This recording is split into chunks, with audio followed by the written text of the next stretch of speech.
Hello student, स्वागत है आपका ज्ञान इन्फिनिटी में। और आज हम पढ़ने वाले क्लास 6 की जो आपकी बुक है साइंस, उसका चैप्टर नंबर 2। नाम क्या है उसका? भोजन के घटक। तो भोजन के घटक क्या होता है ये समझने की कोशिश करते हैं।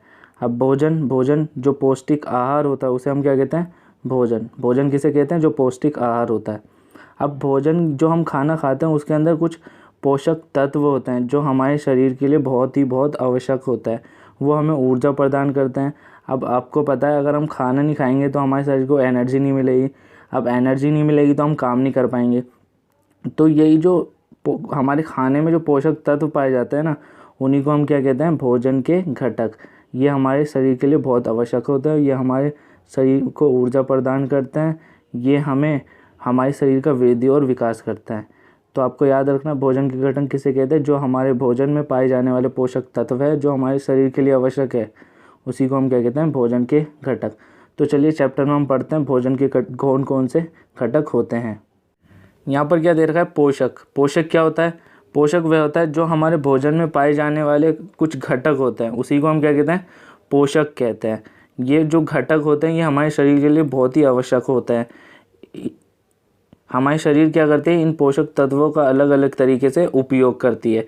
जैसे कार्बोहाइड्रेट है। कार्बोहाइड्रेट हमारे खाने में होता है। ये हमें क्या देता है? ऊर्जा प्रदान करता है, यानी एनर्जी देता है। अगर समझिए आपके खाने में कार्बोहाइड्रेट नहीं होगा तो उससे क्या होगा? आपको एनर्जी नहीं मिलेगी। एनर्जी नहीं मिलेगी तो आप क्या है? काम नहीं कर पाओगे। ऐसी प्रोटीन है, वसा है, विटामिन है। तो हमारे शरीर का ये जितने भी पोषक तत्व हैं इनका अलग अलग तरीके से यूज़ किया जाता है। तो आपको याद रखना, पोषक क्या होता है? जो हमारे भोजन में पाए जाने वाले घटक हैं उसी को क्या कहते हैं? हम पोषक कहते हैं। और ये पोषक कौन कौन से होते हैं? कार्बोहाइड्रेट, प्रोटीन, वसा, विटामिन, खनिज लवण। और इनका उपयोग हमारे शरीर द्वारा किया जाता है और ये हमारे शरीर के लिए बहुत ही आवश्यक होते हैं। अब ये जो पाए जाने वाले पोषक तत्व हैं इनको हम अलग अलग से पढ़ेंगे।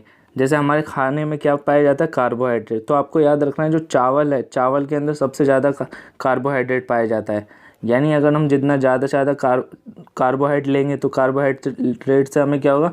उतने ज़्यादा से ज़्यादा हमें ऊर्जा मिलेगी।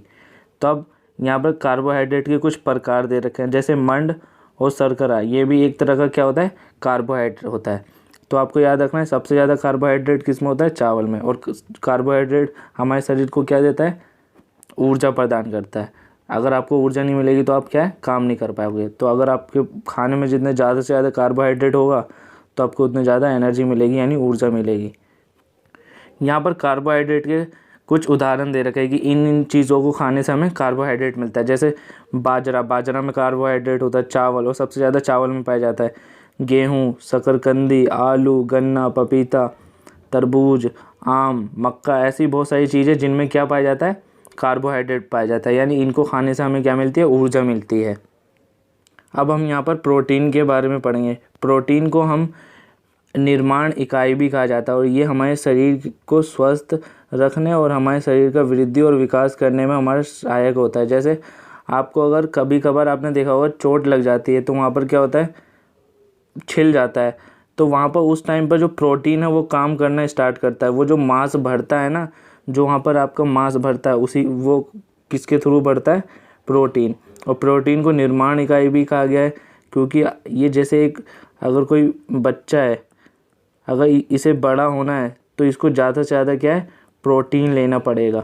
अगर इसे फैलना है, इसे जैसे ही आपने देखा होगा ना, जब कोई जिम जाता है तो वो ज़्यादा से ज़्यादा क्या लेता है? प्रोटीन लेता है। तो उससे क्या होता है? उसकी शरीर क्या है? फैल जाता है, यानी उसका मांस क्या है? फैलने लगता है चारों तरफ। इसी तरीके से प्रोटीन को हमारे शरीर का निर्माण इकाई भी कहा गया है और ये हमारे शरीर के वृद्धि और विकास में सहायक होता है। यहाँ पर प्रोटीन के कुछ उदाहरण दे रखे हैं। जैसे सोयाबीन। सबसे ज़्यादा प्रोटीन किसके अंदर पाया जाता है? सोयाबीन। सोयाबीन को आप जितना ज़्यादा से ज़्यादा खाओगे तो आपको क्या है? आपका वृद्धि और विकास उतना ही होगा, आपका बॉडी फैलने लगेगा उतना ही। राजमा में क्या पाया जाता है? प्रोटीन। मूंग, चना, मटर, मांस, मछली, पनीर, अंडा, दूध, इन सब में क्या पाया जाता है? प्रोटीन पाया जाता है। और आपको याद रखना, सबसे ज़्यादा प्रोटीन किस में पाया जाता है? सोयाबीन में पाया जाता है। अब हम यहाँ पे देखेंगे वसा के बारे में। तो वसा हमारे शरीर में क्या काम करता है और ये हमें मिलता कहाँ से है? तो आपको याद रखना, वसा हमें तेलीय चीज़ों में से मिलता है, यानी तेलीय खाद्य पदार्थ में जो भी तेलीय खाने की सामग्री होगी ना उसमें हमें वसा मिलेगा। जैसे मूंगफली हो गया, तिल हो गया, सूरजमुखी हो गया, इन सब में क्या है, ये तेलीय चीज़ है, यानी जो ऑयली प्रोडक्ट होते हैं उसके अंदर ज़्यादा से ज़्यादा वसा पाया जाता है। अब वसा हमारे शरीर में क्या योगदान है वसा का, तो आपको याद रखना है वसा हमारे शरीर में वसा का क्या योगदान है, ये हमें ऊर्जा प्रदान करती है। तो आपको याद रखना है ऊर्जा तो हमें कार्बोहाइड्रेट भी दे रही थी, लेकिन सबसे ज़्यादा ऊर्जा हमें किससे मिलती है, वसा से मिलती है। अगर आपको 1 ग्राम कार्बोहाइड्रेट खिलाया जाए और 1 ग्राम वसा, तो सबसे ज़्यादा ऊर्जा किससे मिलेगी, वसा से मिलेगी। तो आपको याद रखना है वसा हमारे शरीर में क्या देता है, ऊर्जा देता है, और ये हमें मिलता है किससे, तेलीय जो खाद्य पदार्थ होता है, यानी तेल वाला खाने की जो सामग्री होती है उसमें हमें वसा मिलता है। यहाँ पर हमें वसा के कुछ एग्जाम्पल दे रखे हैं कि क्या क्या खाए कि हमें वसा मिले। तो हम पहले पादपों से प्राप्त होने वाले स्रोत देखते हैं। हम मूंगफली हमें पेड़ पौधों से मिलता है और इससे हमें क्या मिलेगा, वसा मिलेगा, और ज़्यादा से ज़्यादा मूंगफली खाएंगे तो हमारे शरीर में क्या, ऊर्जा मिलेगी। तो इसी तरीके से तिल खाने से भी हमें हमारे शरीर को फैट मिलता है, यानी वसा मिलता है। गिरी खाने से भी वसा मिलता है। ऐसे जंतुओं से भी हमें खाने से क्या है, कुछ जंतुओं की सामग्री है उसे खाद्य सामग्री है, उसे खाने से भी हमें क्या मिलता है, वसा मिलता है। यानी मछली को खाएंगे तो हमें वसा मिलेगा। मांस, मक्खन, दूध, दही, अंडे, इन सब को खाने से हमें वसा मिलेगा, और वसा हमारे शरीर को क्या देता है, ऊर्जा प्रदान करता है। अब हमने कार्बोहाइड्रेट, प्रोटीन और वसा के बारे में हमने पढ़ लिया है। जैसे कार्बोहाइड्रेट हमारे शरीर को क्या देता है, ऊर्जा देता है। प्रोटीन क्या करता है, हमारे शरीर का वृद्धि और विकास करता है, यानी ये हमारे शरीर का निर्माण इकाई है, ये हमारे शरीर को ग्रोथ करता है। ऐसी वसा भी हमें क्या देता है, ऊर्जा देता है। अगर आपसे मैं पूछूं कार्बोहाइड्रेट और वसा में सबसे ज़्यादा ऊर्जा किस में होता है, तो आप क्या कहोगे, वसा में। तो हम पढ़ेंगे हमारे जो पोषक तत्व हैं उसमें हमें कुछ विटामिन भी मिलते हैं और खनिज लवण। अब विटामिन क्या होते हैं, हमें विटामिन का सेवन करने से हमें विभिन्न प्रकार के जो रोग हैं, बीमारियां हैं, वो नहीं होती हैं। जैसे हमारे क्या है, कुछ विटामिन होता है, विटामिन ए हो गया, विटामिन बी हो गया, विटामिन सी हो गया, विटामिन डी हो गया। अगर हम विटामिन ए अगर नहीं लेंगे तो हमें क्या है, हमारे आँख की रोशनी कम हो जाएगी और हमें रतौंधी नाम की बीमारी हो जाएगी। ऐसे ही अगर हम विटामिन बी नहीं लेंगे तो हमें क्या है, हमारी मांसपेशियाँ कमज़ोर हो जाएंगी, जिससे हमें बेरी नाम की एक बीमारी हो जाएगी। अगर हम विटामिन सी नहीं लेंगे तो हमें हमारे मसोड़ों से क्या है, ब्लड निकलने लगेगा, उस समय स्कर्वी नाम की बीमारी हो जाएगी। ऐसे ही अगर हम विटामिन डी नहीं लेंगे तो हमारे शरीर की जो हड्डियां हैं वो क्या हो जाएंगी, कमज़ोर हो जाएंगी, मुलायम हो जाएंगी और टूटने लगेंगी। तो हमें क्या है, इन सभी ये जो जितने भी विटामिन है ये हमें क्या है, अलग अलग प्रकार के रोगों से बचा रहा है ना, तो हमें विटामिन का भी सेवन करना चाहिए। अब विटामिन डी आपको याद रखना है, विटामिन डी हमें धूप से भी मिलता है। इसी प्रकार खनिज लवण, ये भी हमारे शरीर को स्वस्थ बनाने के लिए और हमारे शरीर के विकास के लिए इसकी भी आवश्यकता होती है। तो आपको याद रखना है विटामिन क्या करता है, हमें विभिन्न रोगों से यानी बीमारियों से बचाता है। जैसे रतौंधी हो गया, बेरी हो गया, स्कर्वी हो गया, इन जैसे बीमारियों से हमें ये बचाता है। और खनिज लवण हमें क्या करता है, हमारे शरीर को स्वस्थ रखता है और हमारे शरीर का विकास अच्छे से करता है। अब देखिए इस वाले पॉइंट में क्या दे रखा है, जो हम पोषक तत्व खाते हैं ये हमारे शरीर के लिए क्या करते हैं, तो हमने ये सब पहले ही पढ़ रखा है। जैसे यहाँ पर क्या दे रखा है, कार्बोहाइड्रेट मुख्य रूप से हमारे शरीर को ऊर्जा प्रदान करता है, वसा से भी हमें ऊर्जा मिलती है। वास्तविक यह है कि कार्बोहाइड्रेट की तुलना में वसा की समान मात्रा में हमें अधिक ऊर्जा प्राप्त होती है। ये मैंने बात आपको भी बताई कि कार्बोहाइड्रेट से भी वसा मिलता है और कार्बोहाइड्रेट से भी ऊर्जा मिलता है और वसा से भी हमें क्या मिलता है, ऊर्जा मिलता है। लेकिन दोनों की तुलना में हमें सबसे ज़्यादा ऊर्जा किससे मिलता है, वसा से मिलता है। वसा और प्रोटीन की आवश्यकता शरीर की वृद्धि स्वस्थ रहने के लिए आवश्यक होती है। प्रोटीन युक्त भोजन को प्राय शरीर वर्धक भोजन कहते हैं। तो आपको याद रखना है कि शरीर के वृद्धि और विकास और स्वस्थ रखने के लिए प्रोटीन और वसा को खाना पड़ेगा। तो आपको पता है ना, जैसे मैंने आपको बताया, अगर आपको कहीं चोट लग जाता है, अगर उसे भरना है तो आप क्या है, प्रोटीन अगर उस समय आपका काम करता है। ऐसे ही विटामिन रोगों से हमारे शरीर की रक्षा करते हैं। विटामिन हमारी आँखें, अस्थियाँ, दांत और मसूड़ों को स्वस्थ रखने में भी सहायता करते हैं। तो ये बात मैंने आपको अभी बताई है। विटामिन के कई प्रकार होते हैं जिन्हें अलग अलग नामों से जाना जाता है। जैसे vitamin A, B, C, D, E, K, ये अलग अलग प्रकार के विटामिन होता है। और एक विटामिन होता है विटामिन बी कॉम्प्लेक्स। हमारे शरीर को सभी प्रकार के विटामिनों की अल्प मात्रा में आवश्यकता होती है। विटामिन ए हमारी त्वचा तथा आँखों को स्वस्थ रखता है। तो आपको याद रखना है विटामिन ए का सेवन करने से हमारी क्या आँखों की रोशनी अच्छी होगी और हमारी त्वचा भी अच्छी होगी। विटामिन सी बहुत से रोगों से लड़ने में हमारी मदद करता है। विटामिन डी हमारी अस्थियों और दांतों के लिए कैल्शियम का उपयोग करने में हमारे शरीर की सहायता करता है। तो आपको याद रखना है विटामिन डी से हमें क्या मिलता है, कैल्शियम। और कैल्शियम क्या करता है, हमारी जो हड्डियाँ और दांत हैं उन्हें मजबूत करता है। अब देखिए विटामिन ए हमें किससे मिलता है। तो आपको याद रखना है विटामिन ए हमें ज़्यादा से ज़्यादा फल खाने से मिलता है। और सबसे ज़्यादा विटामिन ए किस में पाया जाता है, गाजर में। इसी तरीके से और भी कुछ प्रोडक्ट है, खाद्य सामग्री है जिसमें विटामिन ए पाया जाता है। जैसे आम हो गया, गाजर हो गया, पपीता हो गया, दूध हो गया, मछली का तेल हो गया। तो इन सब में क्या है, विटामिन ए पाया जाता है। और सबसे ज़्यादा किस में पाया जाता है विटामिन ए, गाजर में पाया जाता है। अब यहाँ पर विटामिन बी के कुछ एग्जाम्पल दे रखे हैं कि यानी गेहूँ, चावल, यकृति यानी लीवर, इन सबको सेवन करने यानी खाने से हमें क्या मिलेगा, विटामिन बी मिलेगा। यहाँ पर विटामिन सी के कुछ एग्जाम्पल दे रखे हैं कि क्या क्या खाने से हमें विटामिन सी मिलेगा। तो आपको याद रखना जितनी भी खट्टी चीज़ है उनसे हमें क्या मिलता है, विटामिन सी मिलता है। जैसे टमाटर, संतरा, अमरूद, मिर्च, नींबू, आंवला, इन सबको खाने से हमें विटामिन सी मिलेगा। और आपको याद रखना है अगर हम विटामिन सी को गर्म करते हैं तो विटामिन सी नष्ट हो जाता है। इसका मतलब ये अगर आप अपने खाने में विटामिन सी डालते हैं तो आप उसे पकाते वक्त अगर उसे डाल दें तो क्या है, वो पकेगा और पकेगा तो उसे गर्मी मिलेगी। जैसे उसे गर्मी मिलेगी तो वो क्या हो जाएगा, नष्ट हो जाएगा यानी ख़त्म ही हो जाएगा। तो आपको याद रखना है कि विटामिन सी को गर्म करने से वो नष्ट हो जाता है।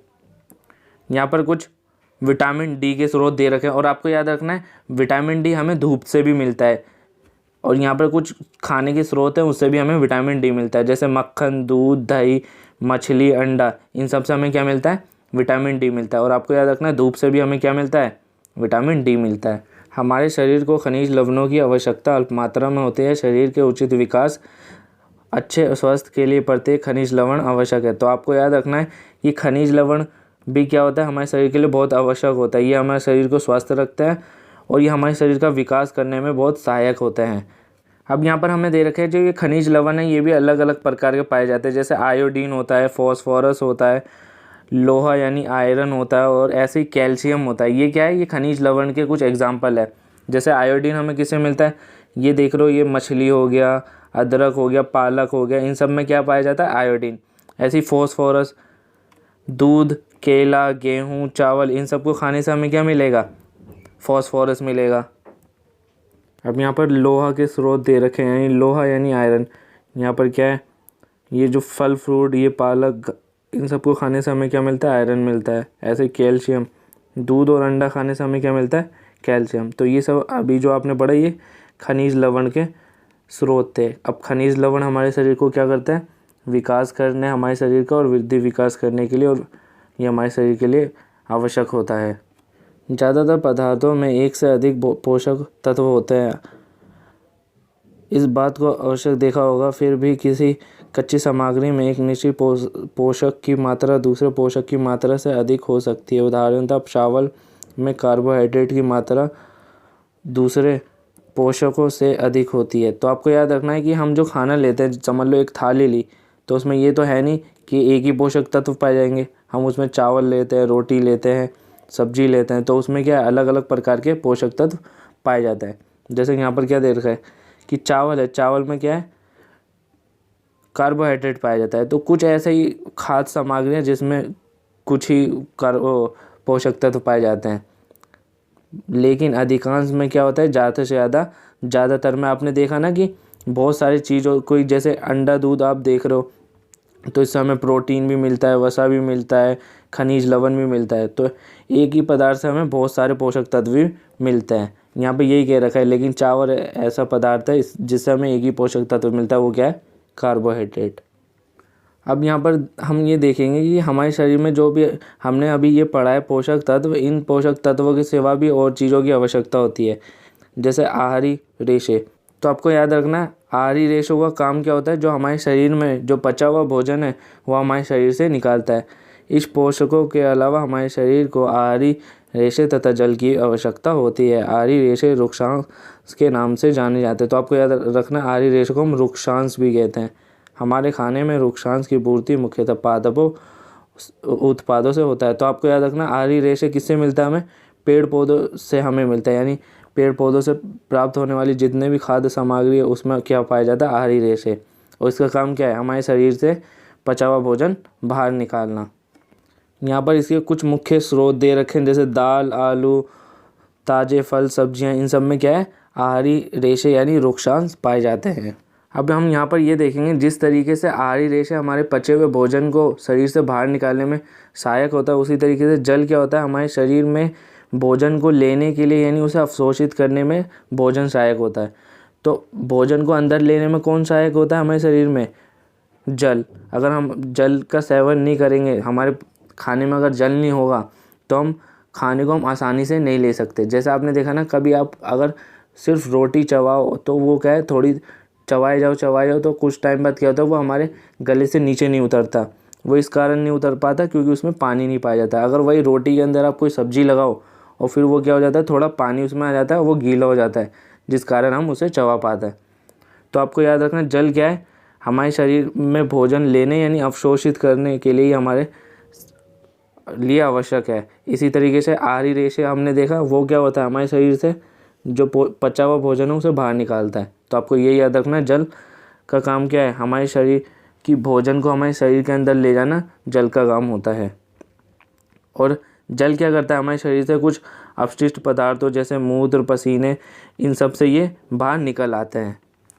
अब यहाँ देखेंगे हम संतुलित आहार किसे कहते हैं। तो आपको याद रखना, संतुलित आहार यानी भोजन, यानी हमारे खाने में वो सभी पोषक तत्व उचित मात्रा में होने चाहिए जो हमारे शरीर के लिए आवश्यक है।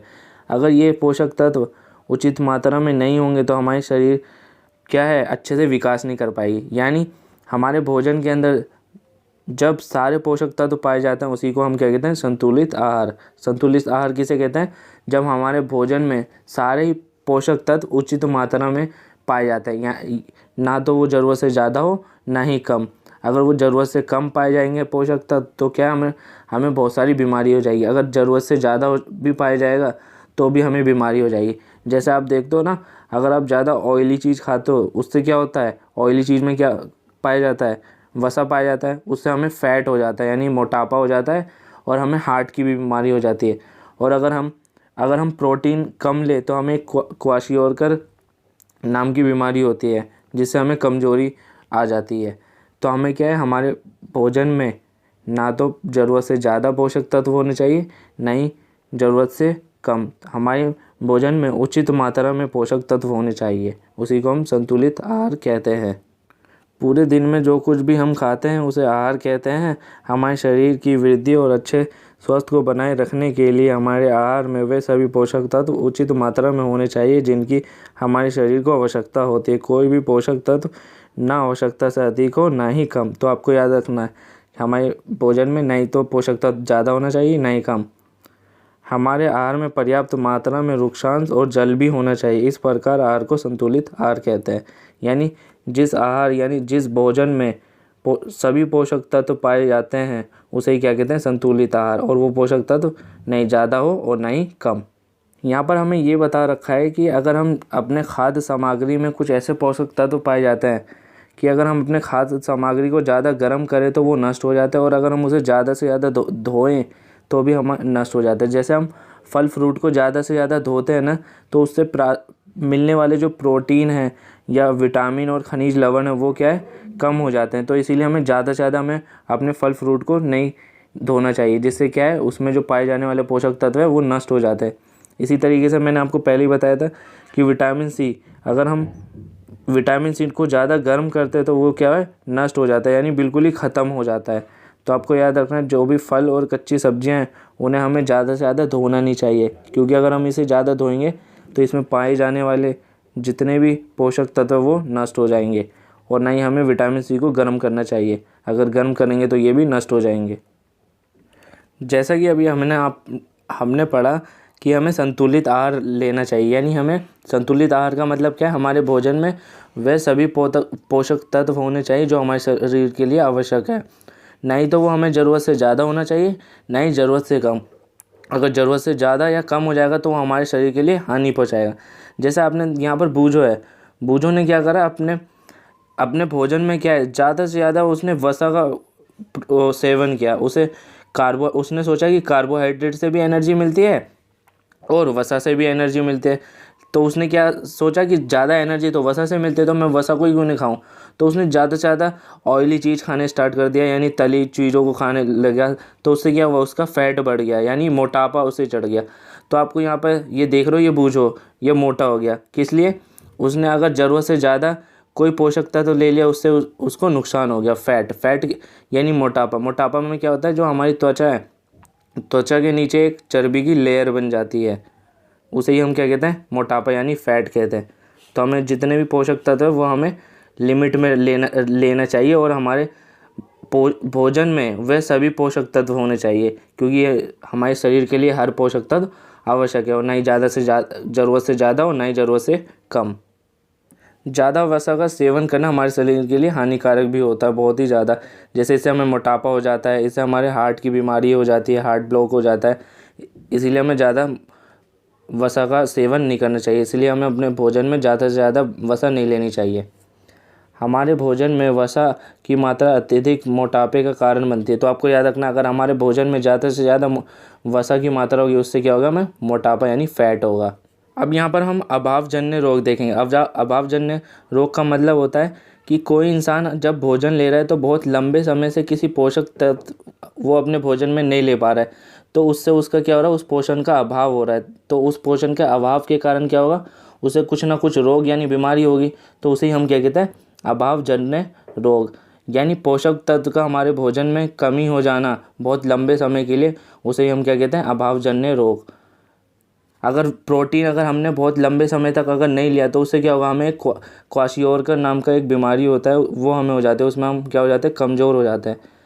तो उसे ही क्या कहते हैं हम, अभावजन्य रोग। अभावजन्य रोग का मतलब यही होता है, जब किसी पोषक तत्व की लंबे समय तक कमी से जो रोग होता है, उसे ही अभावजन्य रोग कहते हैं।